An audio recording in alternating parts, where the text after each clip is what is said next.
Question number 21. A pilot in an aeroplane at an altitude of 200 meter observes 2 points lying on either side of a river. If the angles of depression of the 2 points be 45 degree and 60 degree, then the width of the river is. किसकी width बतानी है? River की चौड़ाई बतानी है हमें. ठीक है, कैसे करना है? मान लो ये कोई रिवर फ्लो हो रही है, ठीक है, और यहां पे क्या है, हम लोगों के पास एक प्लेन है ना, ये प्लेन उठ रहा है. अब पायलट यहां बैठा हुआ है, इसने देखा किसी पर्टिकुलर, जैसे ये पॉइंट है, इसकी डिस्टेंस हमने मान ली x, विड्थ मान ली हमने x मीटर. अब इसने इस पॉइंट को देखा यहां से तो कुछ एंगल बना, और इसने यहां से इस पॉइंट को देखा तो कुछ एंगल बना होगा. ठीक है, दोनों एंगल अलग अलग होंगे. एक एंगल है, एंगल ऑफ डिप्रेशन की बात करें, देखो यहां से एंगल ऑफ डिप्रेशन की अगर ये बात कर रहा है, इसका मतलब यहां पे हमें हॉरिजॉन्टल से क्या लेना है, एंगल लेना है ना. अब यहां से एंगल लेंगे हम, एक 45 और एक 60 डिग्री होगा. 45 कौन सा होगा, ये देखो कम दिख रहा है, ये 45 होगा, और ये कितना होगा, 60 डिग्री होगा. बात समझ में आ गई.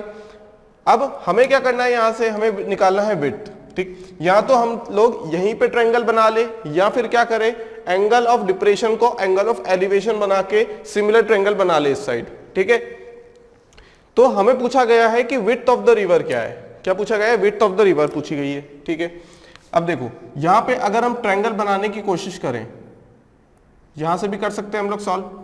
ठीक, तो ये दो ट्रायंगल बन जाएंगे हमारे पास. अब ये 45 डिग्री है तो ये भी 45 डिग्री हो जाएगा, और ये कितना हो जाएगा, 60 डिग्री. यहां से भी कर सकते हैं, यहां ट्रायंगल बनाना पड़ेगा. ठीक है, एक ही बात है, कोई दिक्कत नहीं है. हाइट की बात करें तो ये हाइट कितनी, 200 मीटर एल्टीट्यूड पे वो फ्लाई कर रहा है. अब ये x निकालना है. हमने मान लिया ये वाली डिस्टेंस क्या है, y है. निकालना क्या है हमें, x क्या है, width of the river, width of river. ठीक है, वो ऐसे जा रहा है और फ्लो उसके परपेंडिकुलर डायरेक्शन में. अगर ऐसे जा रहा है वो, तो रिवर ऐसे फ्लो कर रही है. अगर ऐसे फ्लो करेगी उसी के डायरेक्शन में, तो वो फिर लेंथ की बात आ जाएगी. वो कभी फाइंड आउट नहीं कर सकते एंगल के थ्रू, क्योंकि लेंथ तो बहुत लंबी होगी. ठीक है, तो एंगल तो बना ही नहीं पाएंगे हम लोग. क्लियर है इतनी बात. अब यहां पे हमारे पास दो ट्रायंगल है, हम अगर नाम दे देते हैं ए बी सी और डी. अगर हम ट्रायंगल ए बी और सी की बात करें, ट्रायंगल ए बी और सी की बात करें, तो यहां देखो अपोजिट और एडजेसेंट में कौन रिलेशन बैठा रहा है, tan थीटा, tan 60. क्या आ जाएगा, 200 डिवाइडेड बाई y. ठीक, अगर ट्रायंगल ए बी डी की बात करें हम लोग, तो यहां tan 45 हो जाएगा, जो कि होगा अपोजिट अपॉन एडजेसेंट. इसका मतलब x plus y, tan 45 1, x plus y की वैल्यू आ जाएगी 200, और यहां से y की वैल्यू कितनी आ जाएगी, 200 बाई tan 60. tan 60 कितना होता है, √3. ये आ जाएगा √3. क्लियर. पूछा क्या गया हमसे पूछा गया विड्थ ऑफ द रिवर, मतलब x, ये रिवर है, विड्थ ऑफ द रिवर पूछी गई है, तो x होगा 200 minus y, 200 minus 200 by 3, 200 by √3 metre. तो ये क्या रहेगा हमारा answer, option number D is correct. ठीक है, बस क्वेश्चन में समझना है कि हमें किस टाइप से अप्रोच लगाना है. ठीक है, बिल्कुल आसान क्वेश्चन से, क्योंकि यहाँ पे हमें किसका यूज करना है, ट्रिग्नोमेट्री का यूज करना है. अगर हमें इनकी वैल्यूज पता है ट्रिग्नोमेट्रिक फंक्शंस की, तो हम आसानी से सॉल्व कर पाएंगे. एक चीज और याद रखना कि यहाँ पे angle of depression, angle of elevation बराबर होते हैं, चाहे हम यहां से ट्रायंगल बना ले या ऐसे ट्रायंगल बना ले. हमने यहाँ पे एंगल ऑफ डिप्रेशन को एंगल ऑफ एलिवेशन बना के सॉल्व किया है. क्लियर. Question number 22.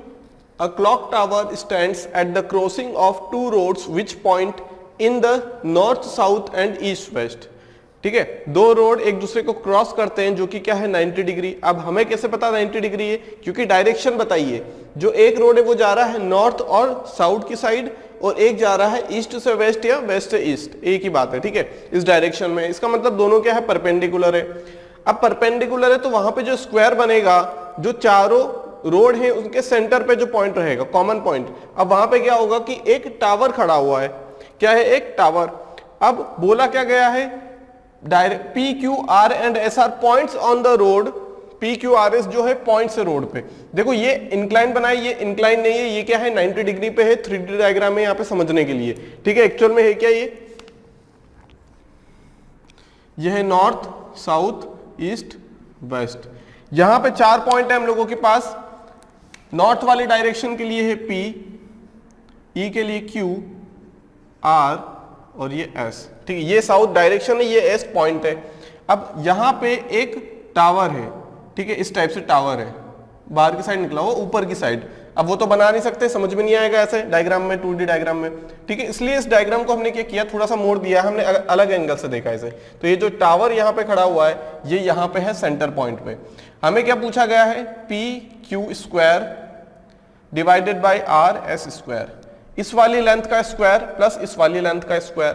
बात समझ में आ गई?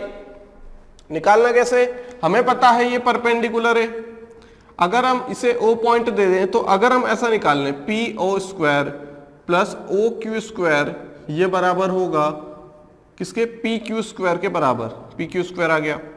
रही बात RS² की, तो RS² किसके बराबर होगा, OR² प्लस OS², इसे OP लिख लेते हैं इसे भी, ठीक है। अब OP और OQ निकालना है, OP और OQ निकालना है हमें स्क्वायर।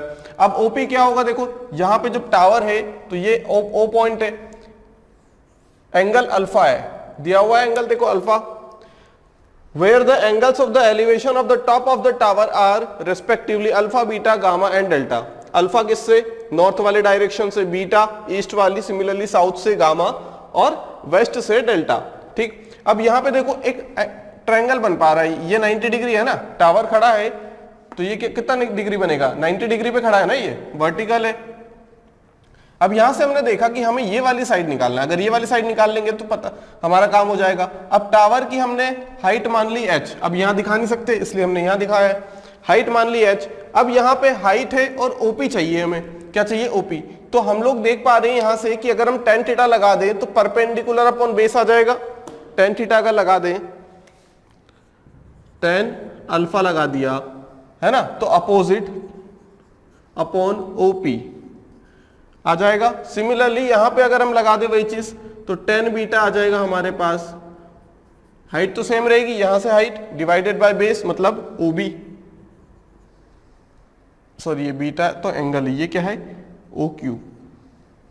सिमिलरली हम लोग साउथ वाली डायरेक्शन के लिए करेंगे तो ये आ जाएगा height divided by OR, h divided by OR। Similarly west वाली डायरेक्शन के साथ करेंगे हम लोग तो क्या होगा, tan delta equal to h upon OS, ठीक है, बात समझ में आ गई। अब OP की वैल्यू यहां पे कितनी आ जाएगी, h cot अल्फा, भाई OP² है, अगर यहां रख देंगे हम OP कितना आएगा, h cot alpha plus OQ कितना है, h cot बीटा, यह आ गया PQ²।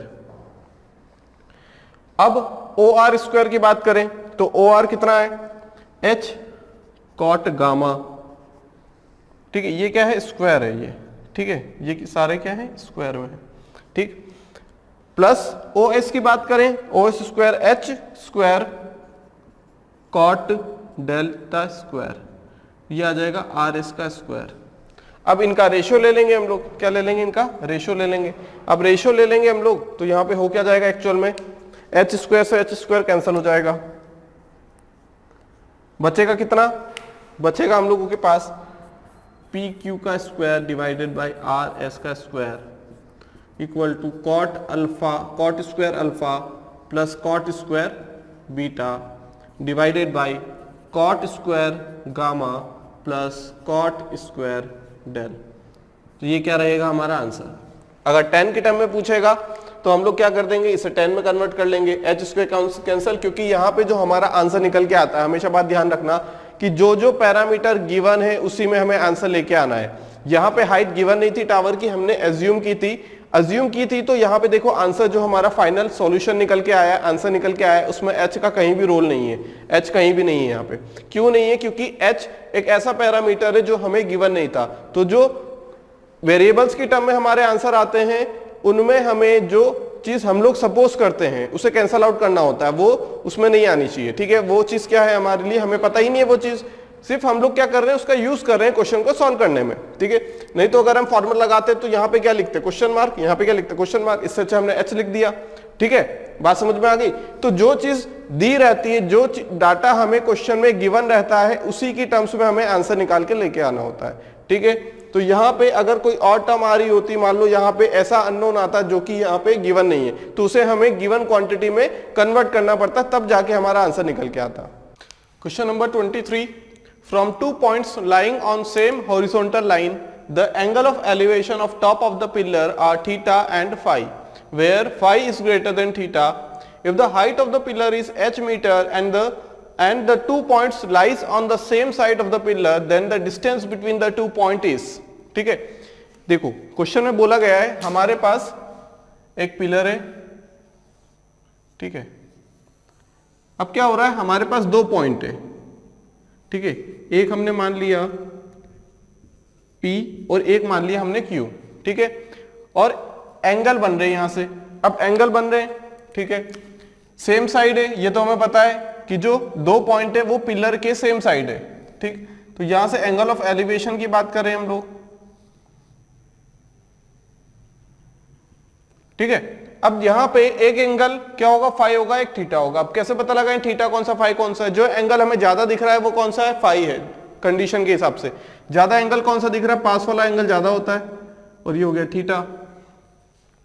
बोला क्या गया है, height of the pillar is h, ये पिलर है, इसकी हाइट h गिवन है। निकालना क्या है, P और Q की बीच की डिस्टेंस निकालना है, PQ निकालना है हमें।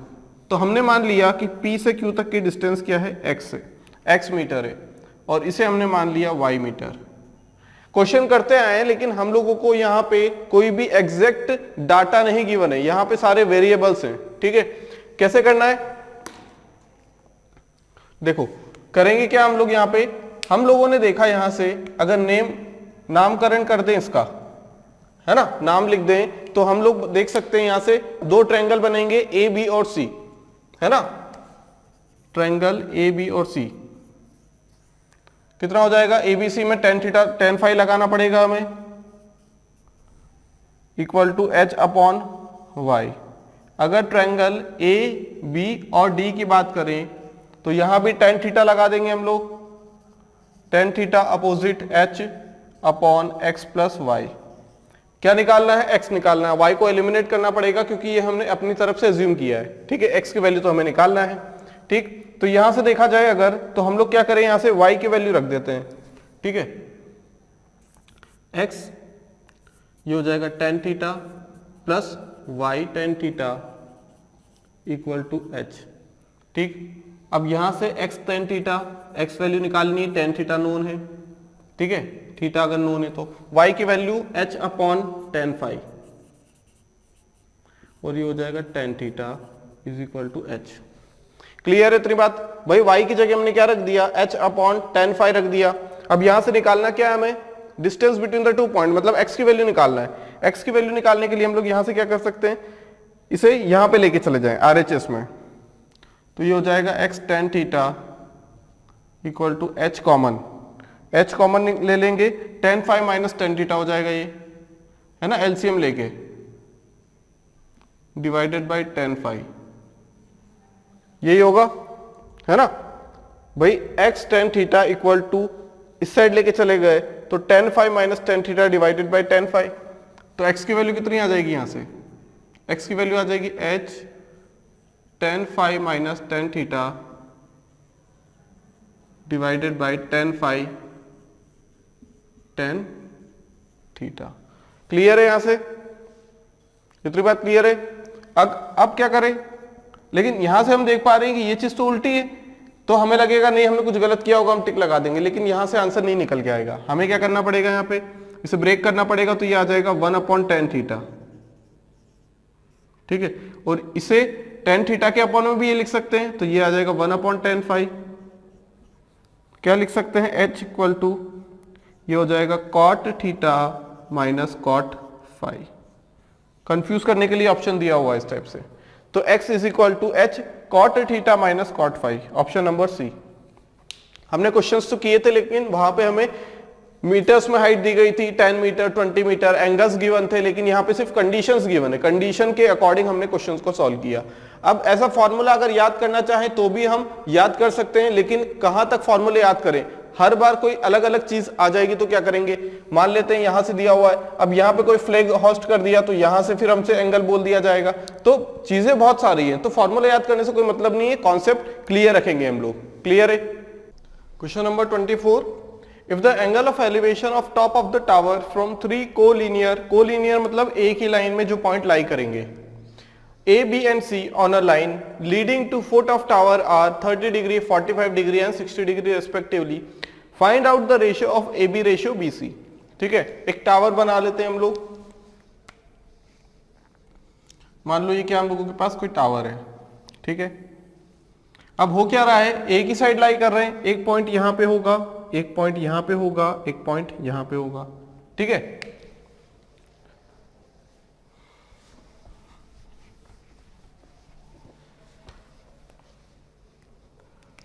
ये हम लोगों के पास टावर, ये point 1, point number 2, point number 3, ठीक है। ए बी एंड सी, ए से 30 डिग्री है, एक यहां पे बनेगा एंगल, एक एंगल यहां पे बनेगा और एक एंगल यहां से बनेगा, ठीक है, बन गया, ठीक। अब 30 डिग्री कहां से बनेगा, 30 डिग्री दूर वाले से बनेगा, फिर 45 डिग्री बनेगा, फिर 60 डिग्री बनेगा, जैसे जैसे पास होते जाएंगे एंगल ऑफ एलिवेशन बढ़ता जाता है।